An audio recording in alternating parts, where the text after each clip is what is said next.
Sign it before dessert, or I promise you, my son will have his marriage annulled by Monday morning.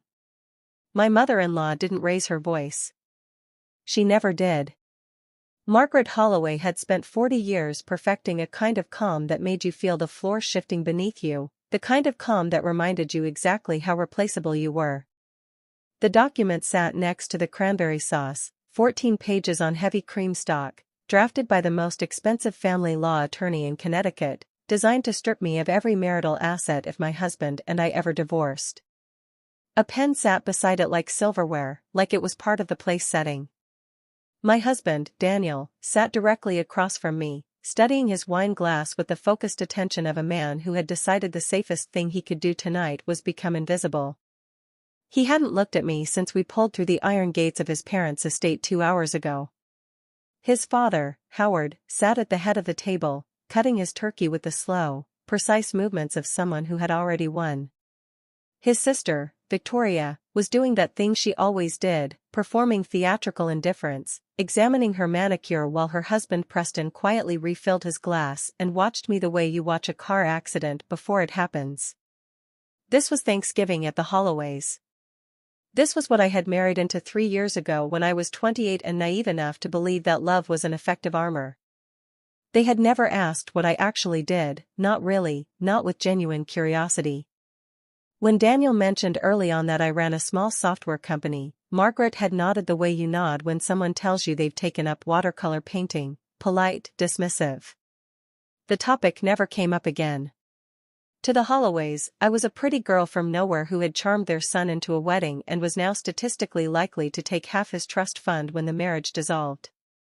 My background meant the small apartment in Akron where I grew up, my mother working double shifts at a grocery store, my father gone since I was 4, all the evidence they needed that I had married a name to get through doors they were born inside. They weren't entirely wrong about being strategic. They were just wrong about which one of us was playing chess. Margaret folded her hands on the tablecloth and looked at me with the particular expression she reserved for things that disappointed her, contractors who missed deadlines, caterers who misunderstood portion sizes, and me. "Claire," she said, making my name sound like a minor inconvenience, "you're a smart girl. I've always said that about you. You're smart enough to understand what this family represents. The Holloway name opens doors that most people spend entire lifetimes standing outside of. What we're asking isn't unreasonable. It's simply a formality." "A formality?" I repeated. Howard set down his fork. "Daniel's grandfather built this family from nothing. We protect what was built. That's not personal." "It feels a little personal," I said. Victoria looked up from her nails and smiled, that specific smile she had been perfecting since the day Daniel introduced me, the one that said she found me amusing the way you find a child's drawing amusing, with affectionate condescension. "No one is attacking you, Claire. We just think that given your background, it's reasonable to have certain protections in place. You came into this family with nothing. We'd simply like clarity on what leaves with you if things don't work out." "I'm not signing it," I said. The table went still. Daniel finally looked up at me, his expression complicated, part guilt, part warning, part something I recognized as the look of a man who knows he has made a series of bad decisions and is now watching them compound in real time. "Claire," he started. "I'm not signing it," I said again, calmly, the same calm Margaret used. I had been practicing it. Howard leaned back in his chair. "Then I want you to understand what that means. I have a call scheduled with our attorney at 9 tomorrow morning. We begin the annulment process on grounds of fraudulent misrepresentation. You represented yourself to our family as a woman of modest means who loved our son. If it turns out there were material misrepresentations about your circumstances or intentions, the marriage can be unwound." "Fraudulent misrepresentation," I said. "That's an interesting choice of words." Preston cleared his throat. He was the enforcer, the one they used when they wanted to deliver bad news in the language of reasonableness. He had gone to Yale Law, which he mentioned the way other people mention their eye color, as context, as basic fact. "Claire, we've done our due diligence. We know your company's last filed revenue. We know what it is, $48,000 last year. He paused.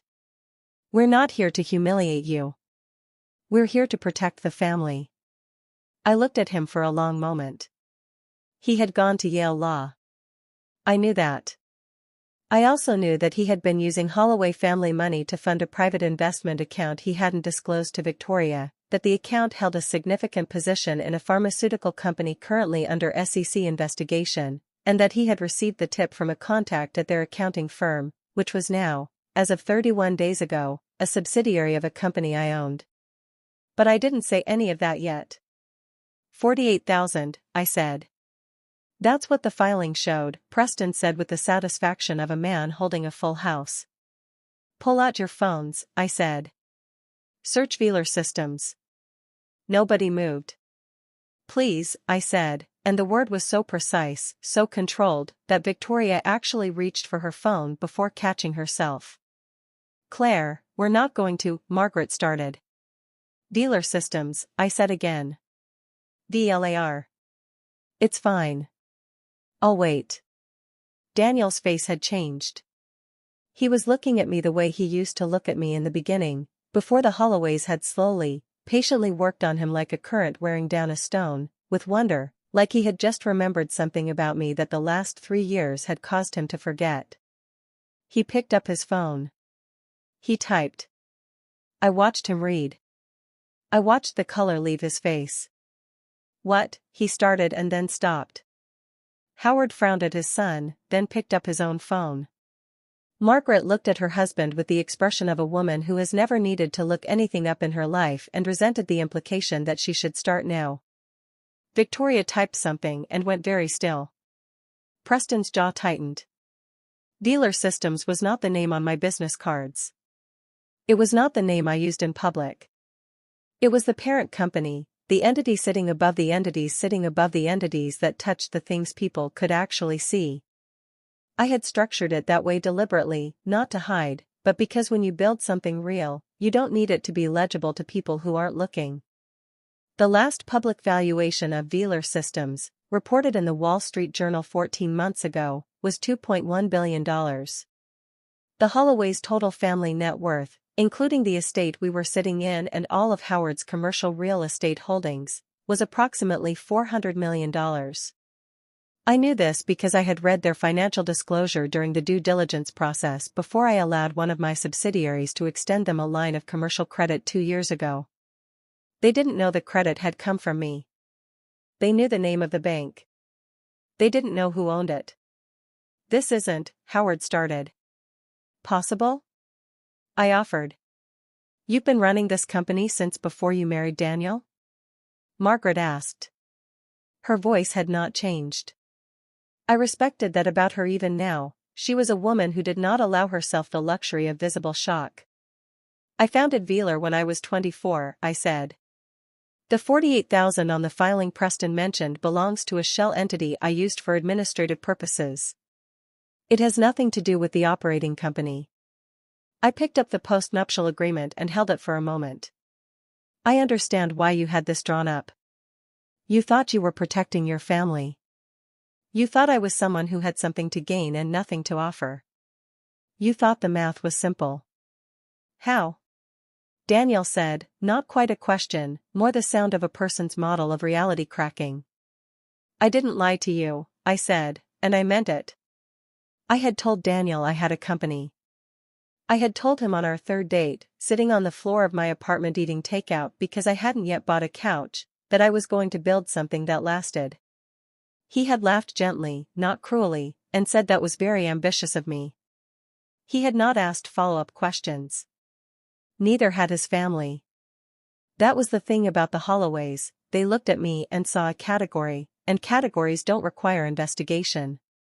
So this is what, Victoria started. You've been hiding this to what? Make us look foolish? Prove some kind of point? I haven't been hiding anything, I said. You never asked. There was a silence that sat over the table like weather. There's something else, I said. I reached into my bag and pulled out a manila folder. I set it on the table next to the postnuptial agreement. 18 months ago, your family took out a commercial credit line of $12 million to refinance 3 of the Holloway Group properties. The lending institution was Meridian Capital Partners. I looked at Howard. In November of last year, I acquired a controlling interest in Meridian Capital. Which means as of that acquisition, I hold the note on your credit line. I opened the folder and slid a single document across the table. The line is in technical default as of 30 days ago. The balloon payment due in December was missed. Not by much, but missed. Howard stood up. Sit down, Howard, I said, and the surprise of hearing it said that way, quiet, final, made him hesitate long enough that he actually sat back down. You can't, I'm not calling it, I said. I want to be very clear about that. I have no interest in destabilizing the Holloway properties. I have no interest in your business. What I have is documentation. I looked at Preston, who had gone very still. The account you've been running through Trident Advisory, I turned to face him directly. Received material non-public information about Pelios Pharma's FDA filing timeline.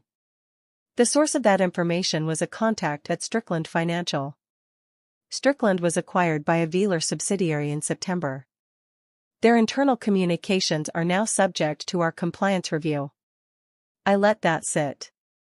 I forwarded the relevant files to the SEC's Whistleblower Division 6 days ago. Victoria turned to look at her husband. Preston opened his mouth. Nothing came out. I want to be clear, I said to the table. I did not do any of this tonight. I did not engineer this dinner. I did not arrange for any of this to coincide. You called me here. You put that document next to the cranberry sauce. You chose tonight. I closed the folder. I just came prepared. Margaret looked at me for a long time. Her face was doing something I had never seen it do before, working, visibly working. What do you want? She finally asked. I want my husband to look at me, I said. Daniel looked up. I want you to understand, I said to him, that I am not doing this to hurt you. I am doing this because for 3 years I have sat in this house and let your family define what I was worth to them. I kept my mouth shut because I thought if I just waited, if I was just patient enough, it would become clear on its own. I thought you would see it. I thought they would. I looked at him steadily. That document they put in front of me tonight, did you know about it? He looked down. Did you know about it? They told me it was a formality, he said quietly. They said it was just to protect the family. Yes. I heard. Claire, I didn't think, no, I said. You didn't. Headlights swept across the dining room windows, tires on gravel, then the heavy metallic sound of vehicle doors. Margaret turned toward the window. Howard pushed back his chair. 2 sets of headlights were moving up the private road. That would be the federal compliance team, I said. They're not here for dinner. I authorized a voluntary disclosure with the SEC 2 weeks ago regarding Trident. They asked me to be present for the initial interview with the relevant parties. I looked at Preston. That's you. This is insane, Victoria said, her voice high and tight. You can't do this in someone's home. Preston can speak with them here, I said, or he can come involuntarily to their office on Monday. That was the agreement. I advocated for the home option because I thought it would be less disruptive. I stood up. You're welcome,